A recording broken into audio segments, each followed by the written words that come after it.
Hello, everyone. My name is Gitika Gorthy, and today I'm very, very honored and excited to be introducing a very special space champion whom I met at the Humans to Mars Summit, Mr. Marc Hartzman. Mr. Hartzman is a renowned author who recently published his new book, The Big Book of Mars, From Ancient Egypt to the Martian, a deep space dive into our obsession with the red planet. Mr. Hartzman has been writing professionally since 1996 and has a strong impact on the world by shedding light on many important topics to a very diverse audience. I'm incredibly excited to see what inspired Mr. Hartzman to write this book, as well as his journey as an author. So welcome, Mr. Hartzman. Thank you so much for taking your time to inspire the next generation and share a little bit more about your book today with us. Sure. Thanks so much for having me, Gitika. Yeah, before we get into understanding a little bit more about the inspiration behind writing your new book, could you first start off by telling a little bit more about your typical day? I know there usually isn't a typical day, especially for an author. I feel like you have a very, different schedule every day. It's very different. But could you share how usually your day runs? Yeah, well, as an author, I share that part of my life with another career in advertising. So I'm a writer, creative director in the advertising world. So that's a big portion of my day. Yesterday, it was meetings back to back from 9 a.m. till about 5, which is not that Ideal. exciting, but it's a creative field. So that's the good part. Of course, I could just spend the time thinking of ideas. And then when I'm not busy working on those projects, I'm working on book projects all the time. And so that's a big process of researching, writing, interviewing, getting interviews transcripted and going through and, highlighting what I want to use and, figuring out how to integrate it into the research I've done. So that's a big process. But I really enjoy that. It's fun. I mean, I do it. People ask me how I can go do more work, but to me, that's kind of my entertainment. I love digging up this information and putting it together and being able to share that in these books. So I really enjoy that. And sometimes I get to kind of marry the two together, which is ideal for me. So a couple of years ago, I was working on IBM, and this was 2019, and they were celebrating the 50th anniversary of the Apollo 11 landing. IBM was very involved with that, with the these early computer systems, and a lot of their I think they had 4,000 IBMers who were helping with that whole launch process.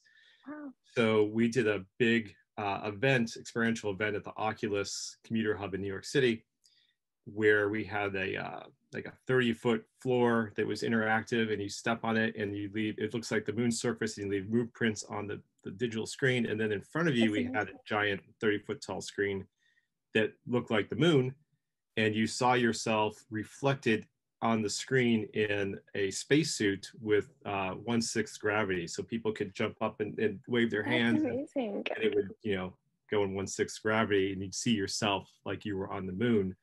And then surrounding that area, we had little living rooms set up to take you through the decades since then, showing how IBM had continued helping the space industry, leading up to a recent effort that started around that time with a AI robot called Simon. It was like a little sphere that went aboard the ISS, and it was basically testing how AI can help become like a partner, a companion in space, testing for how that could help for long journeys, for example, to Mars. So that was really cool to be just part of that. And actually, the guy who was in charge of that program at IBM, I was able to interview for the Big Book of Mars. So it was nice to kind of weave these two parts of my life together. Yeah, wow, I didn't realize you had another whole full-time job that you were doing. So to know that you're doing this on top of all of that, and it's such a passion for you, is just so incredible to see. Because writing a book, I'm sure it must have taken you a long time. How long did it take you to write this new book? I probably spent I guess just about a year, start to finish. So yeah, it's definitely, like I said, a lot of interviews, a bit of travel, which I really enjoyed. I was able to go out to NASA JPL in California and got to tour JPL. I was fortunate to have a friend whose brother-in-law worked there and was able to connect me to other people. It's amazing how, one connection leads to another, and it just opens up everything. And that's really what I found with this book. I couldn't believe, I was able to talk to the people I talked to. But yeah, touring JPL was fantastic. We went to the Lowell Observatory, in Flagstaff, Arizona, which is where I got my hat. But it was great. I was able to go through their archives, Percival Lowell's archives, and like his personal scrapbooks and his notes to his books, like his handwritten notes on his own manuscripts. So some of that stuff appears in the Big Book of Mars. But that was, those experiences are amazing, and that's part of the joy of doing these books too, is you go do things you wouldn't have done otherwise. Exactly. Wow, that's so exciting to hear, just like those experiences that you were able to get. And also what you were talking about network. I feel like the aerospace industry truly is like such an inclusive, open community that's ready to like, spread the industry, make it bigger. So I really, that's what I love about the industry. And, oh, sorry, go ahead. Oh yeah, I found them. I didn't know what to expect, because it's not something I had been part of.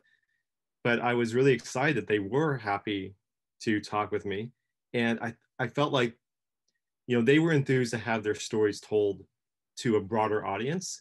Yeah. And, one of the people I was in touch with a lot, he would say like, we all write like scientists, we speak to ourselves very well, but we don't speak to everybody else that well.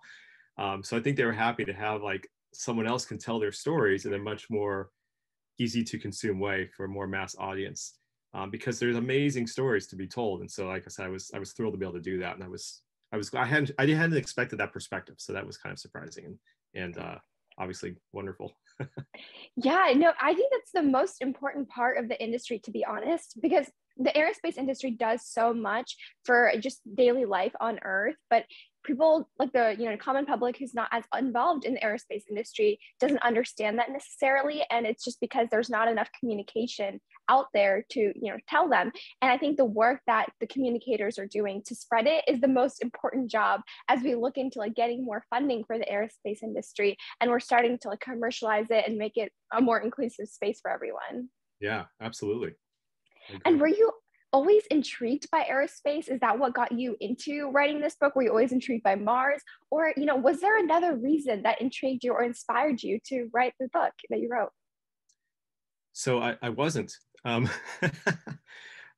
I fell into this very randomly. It's kind of a strange journey for me. So I had started writing another site and was looking for some content to write for it about weird history. And I had remembered reading somewhere that Nikola Tesla was trying to communicate with Mars in some way. And I don't remember where I read about this years ago, but I thought, let me just look into some information about that, and maybe I can write a quick article. And so I was going through, I love going through like old newspaper archives online, because you just it's interesting stories. Yeah, it's you never know what you're going to find in there. But so I started looking up Tesla and Mars, and I stumbled across an entirely different Martian story, which was from the mid-20s about a man, a London lawyer. His name was Dr. Hugh Mansfield Robinson, and the headline was about him being in telepathic communication with a Martian woman whose name was Umaruru. And I was like, what is this?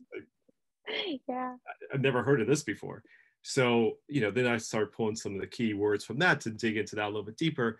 And I started finding more and more articles about this. And this is like a big story. This isn't like a tiny little thing for like a day. This was, in the New York Times, papers across the world, going on for days at a time, because he had tried to reach out to Martians, which he believed were there, intelligent Martians.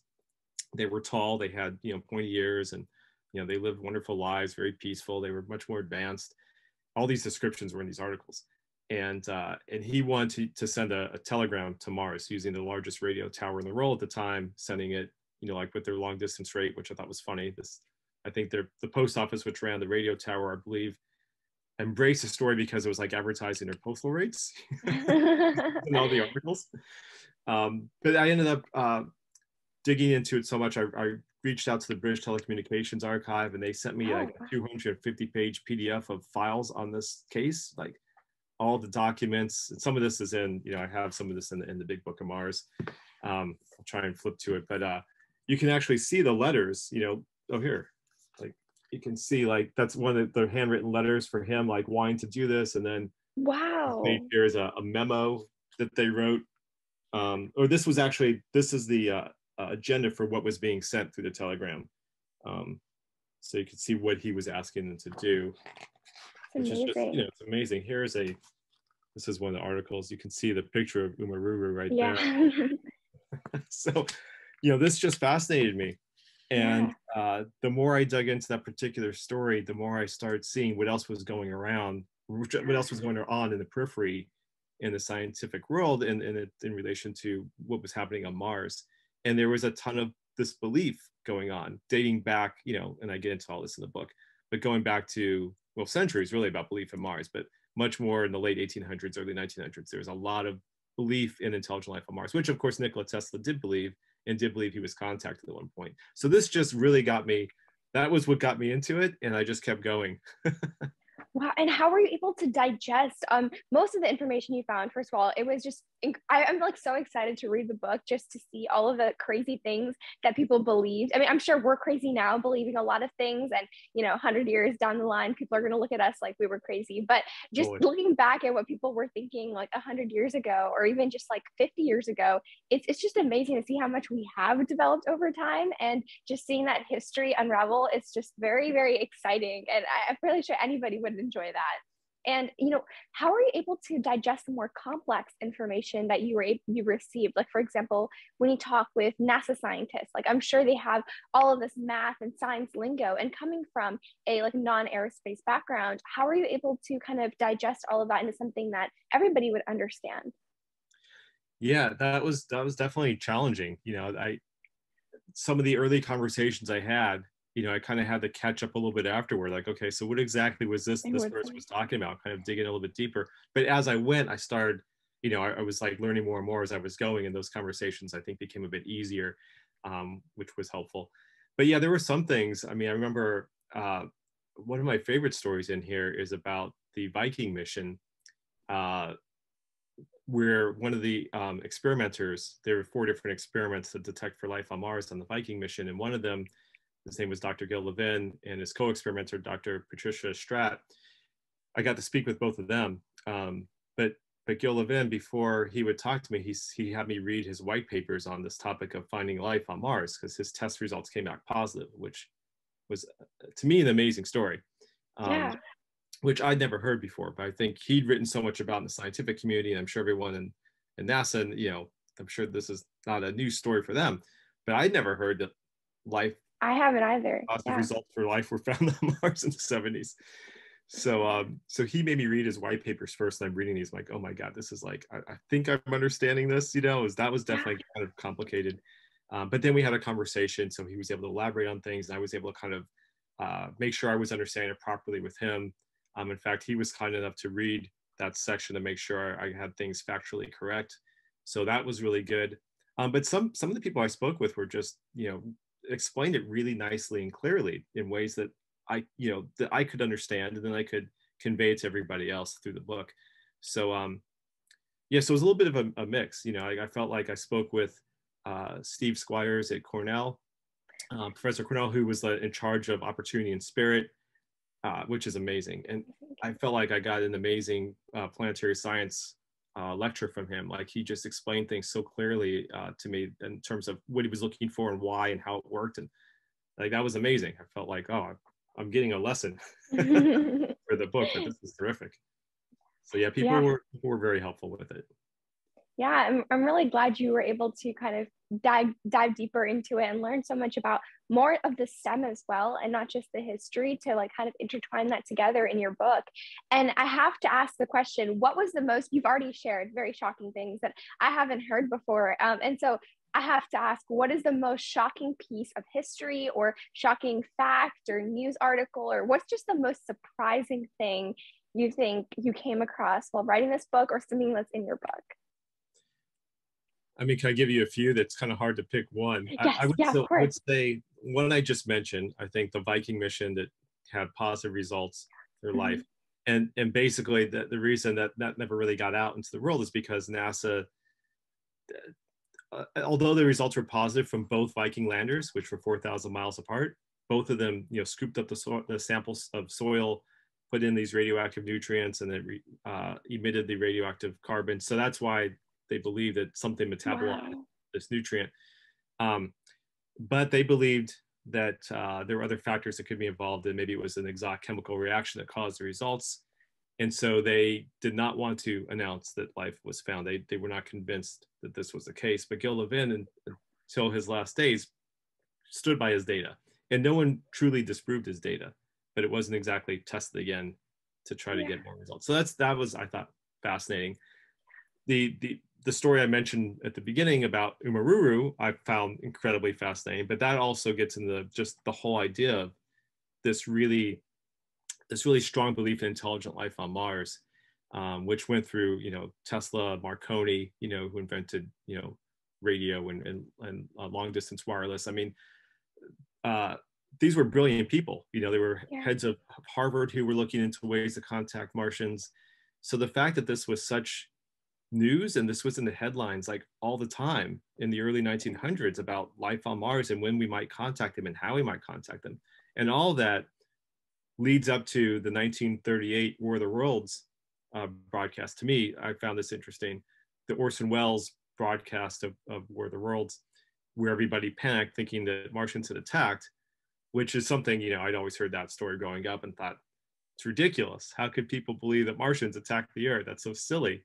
But then when you start to look at it in context and you see that newspapers and the most brilliant people on Earth were saying that there's intelligent life on Mars for decades in advance of that, it's not as hard to think that, okay, maybe some people, you could see how some people might think that it's actually happening now because they've been told they're there and it's going to happen. So you can kind of see how that kind of builds up to it. But then the other thing I found really fascinating related to that is that 11 years later, it happened again. So you would think that after there was learning a the first panic time for the World of Worlds, it wouldn't happen again, but then it did in Quito, Ecuador in 1949. This was something I never heard until I came across it in my research.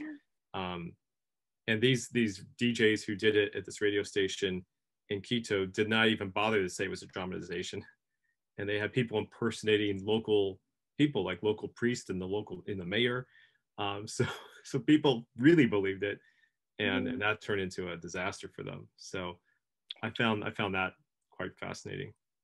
Yeah, I feel like I'm remembering this movie. I'm forgetting the name. I feel like I watched it in my English class where it was a pretty older movie where all the electricity went out after apparently like a UFO landed or they heard some sort of loud noise and all the electricity went out, nothing was working, but apparently someone was just messing with them and just to see how the humans would react, and they all ended up, I think, hurting each other and like trying to blame the victim of who did it. And it was just like, who's the alien in the neighborhood? And Yes. it was like, I'm forgetting, do you know the name? It's my favorite Twilight Zone episode. The monsters okay. are due on Maple Street. Okay, yeah, I think it's that one that I watched that episode. I thought it was a movie, but I guess it's an episode, and I watched that, and that's what I'm getting reminded of. It's just so interesting to see like humans' reaction to things like this, and how even like now, 100 years later, we're still after this. Like that's what intrigues students to get into like NASA, to space, and becoming an astronaut. A lot of the kids that I talk with, they're like, I want to go talk with aliens, or I want to see an alien. Like that's what excites them, and just to see that never change, it's just amazing. That's like through all human history, right? I think it all goes back to, are we alone? And we want the answer, and we've been searching for it, I think, our entire existence, so it just continues. But that's also what I love about like some of these weird stories I have in the book. As weird as they are, these are the stories that kind of helped inspire science fiction writers and then the next generation of scientists who read those science fiction stories. And it's just like one thing just leads to another, and gets us to the point where we have robots on Mars, which is amazing. And in the book I get into future challenges as well, like what does colonization look like, how is it possible, what do you have to overcome, space travel. So there's just all these amazing problems to solve, and there's some interesting ideas in terms of like how some of that might work out, or so all these things I just found just incredible.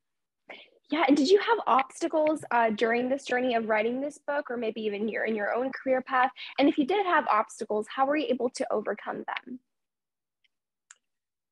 them?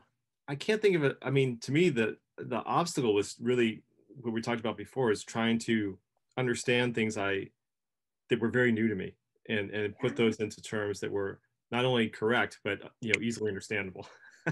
And being correct, was very important to me. That was probably the biggest challenge. Like I said, I felt fortunate that I was able to get the contacts I had, because that could have been really challenging. Like I said, there were a couple things that sort of happened kind of randomly, Yeah. that led to so much. Like I said, the fact that a friend of mine's brother-in-law happened to work at JPL was hugely helpful. I mean, maybe I would have found another way, but that was a huge help. Another friend happened to introduce me to someone who just worked with a space architect named John Spencer. Coincidentally, had worked on like a sound project with him. This was through the ad industry. I met this person, and she connected me with him, and then he actually connected me with Chris Carberry at Explore Mars. So, you know, one thing just kind of leads to another. So I was fortunate to have some of those connections come up, and then, you know, obviously those kind of all branch out and lead to more and more. So that was hugely helpful. But I would say, I guess the biggest challenge was just, you know, getting that information into a place that was easily understandable. Yeah, and also like making this idea you had into something like a reality and making it into a book, because like you said, you weren't in the aerospace industry and you chose to kind of reach out, ask people, find those connections, and kind of keep branching out, which is a big lesson that I learned in my life. So it's very important.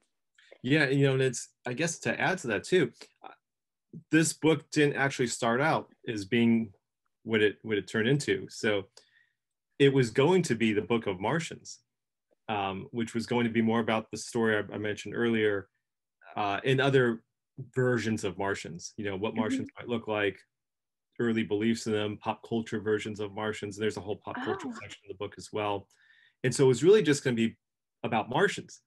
And then my publisher said, we want to make it about Mars, and about Mars as like a pop culture star. And so we'd rather you treat it that way. And so that led me down a road I hadn't anticipated on going down. And so that's where I said, okay, well, now I need to get into much more than I had gone into the project expecting. So that was actually a big challenge for me, but I was kind of excited to take it on. I thought this could be really great. And so yeah, then I found myself in all these conversations I never really expected to be in. yeah, I think that you turned out for the better, because now you're able to get something even bigger that could even apply to more individuals who might not necessarily be excited by Martians, but I'm not sure why they wouldn't. But Right. yeah, that's very exciting. And to hear all this you went through the past year writing your book, and the background research you did, and these unique individuals you got to speak with, I'm sure you got very incredible insight into the aerospace industry. And so my question for you is, with these insights, personally from your opinion, what excites you and what makes you nervous for the future of the aerospace industry? Well, I'm really excited about, you know, seeing where these future missions go. Like I'm Yes, excited to see like where Artemis goes with getting back on the moon. yes. I'm Mm-hmm. can't wait to see what happens with getting a manned mission, you know, a crewed mission to Mars at some point, and like getting human boots on the surface there. I think I'm so excited I'll see that in my lifetime, you know, and Yeah. I just can't wait to see how that works out. So that's very exciting. Um, I'm excited about hearing what happens in a few weeks with the James Webb Telescope. I think that's Yes. amazing. Like, what will it find, and what information will it pull from exoplanets, and will we learn anything from what's in the atmospheres there that could indicate some form of life on some of these planets? I think that's like right around the corner, you know. Yeah. So Yeah. uh, that's incredible. The new book I'm working on, I've been talking with a scientist at Goddard, NASA Goddard, who is working on, you know, technosignatures and how to detect them, and the things he's thinking of are like amazing ideas, but we're a little far out from the technology that can find the information he's looking for. But like, oh well, you know, if you find this information, you find this information, you put those together, You'll find you that. start to have a great indicator of life. But the technology to get those different pieces of information are a couple decades out. But it's like it's all in the works. You know what I mean? So Yeah. it's really exciting and inspiring to hear this kind of thinking and to know what we might learn in the relatively near future. So I find all that exciting. In terms of being, I guess, fears.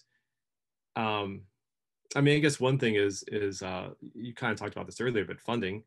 So it's interesting, and I actually talked about this a little bit in the book, that so much of what drives the space industry is not science or curiosity. It's politics, and can Yeah. is what's going to get us to Mars first, the goal of beating China versus learning. Yeah. I mean, yeah. So I mean that's Sadly. a sad reality of it, but you just hope that that desire stays there within the political scene and that the funding is always there. And it's good to see places like SpaceX, which don't need the government's funding to continue its mission. So, and obviously there's all these Jeff Bezos with Blue Origin. So, and there's others as well. So there's a lot of stuff going on that's outside the government, which is, I think, gives us a lot more hope too. But I'd love to see NASA be able to continue its pursuits and get more funding and not less.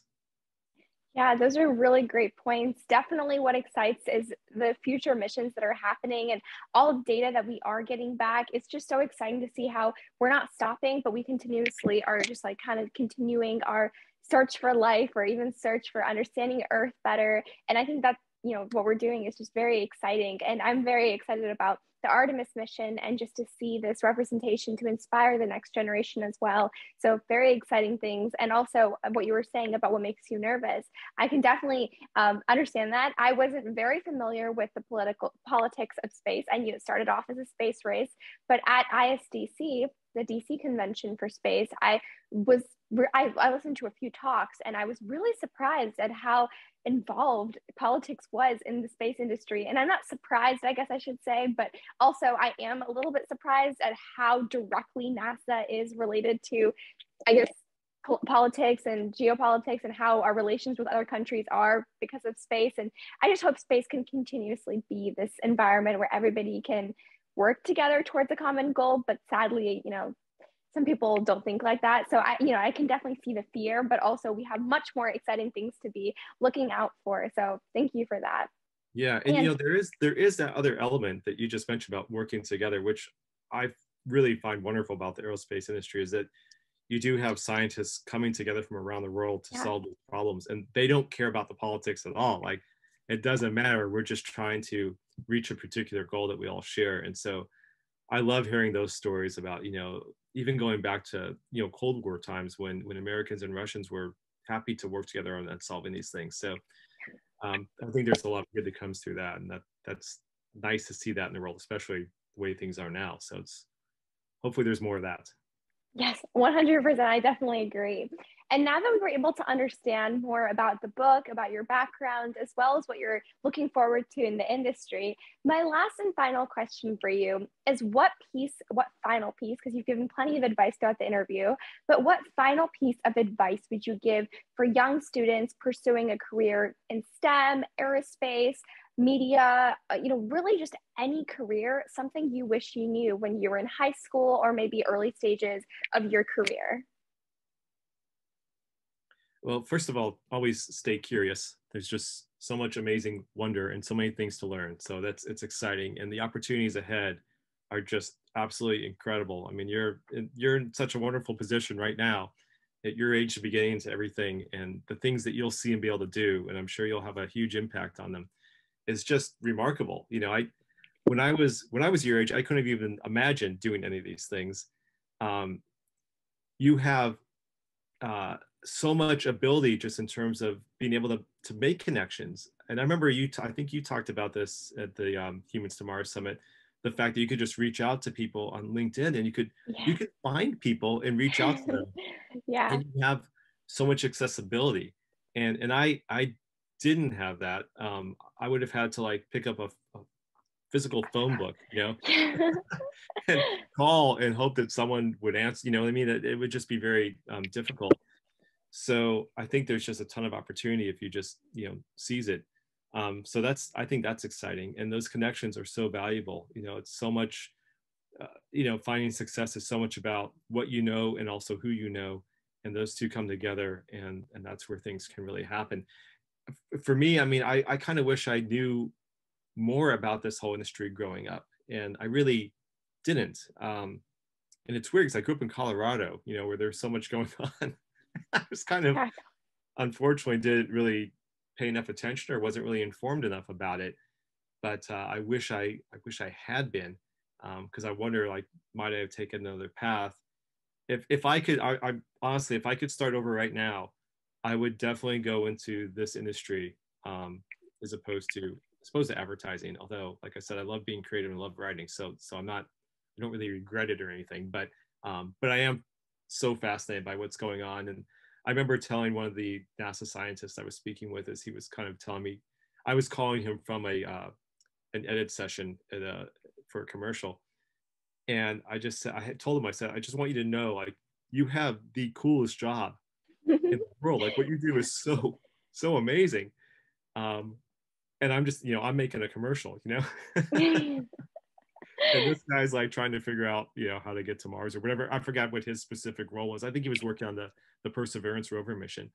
But you're bringing creativity together with science in just amazing and wondrous ways. And I think that's an incredible opportunity. So yeah, I think just pursue those goals, and you have the means to do it. You have the technology to reach out to people and can make those connections, and you're an amazing example of that. And yeah, I think just follow those dreams, and there's no reason you can't get there, because you have everything in front of you to do it, and so much is going to happen next couple decades that it's a great opportunity. Yeah, I really appreciate those words. And it really excites me too, like how much accessibility has increased for younger students to get involved in the industry, and how there's so many more opportunities for young students to get involved, whether that be through internship experiences or just watching YouTube videos, or having like literally a phone that has everything that you need to know. Any question you have, you probably can find some information about, if not the exact answer. And so just, having that resource all the time is something that we're very privileged to get as a, like, this generation, and we need to take advantage of that.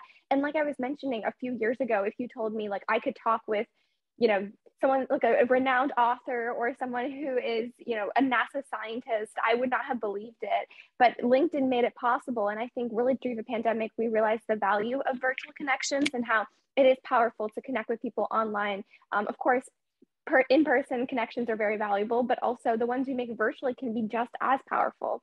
So I think just leveraging both platforms and utilizing the technology that space has provided us is to take us even further is so important, and also to follow our dreams. So thank you so much for taking your time to talk about your new book. I'm so excited to get my hands on it and read it. So thank you so much for your time today and for inspiring all of us. Of course, thank you again for having me. I appreciate it. Good luck with everything. Thank you.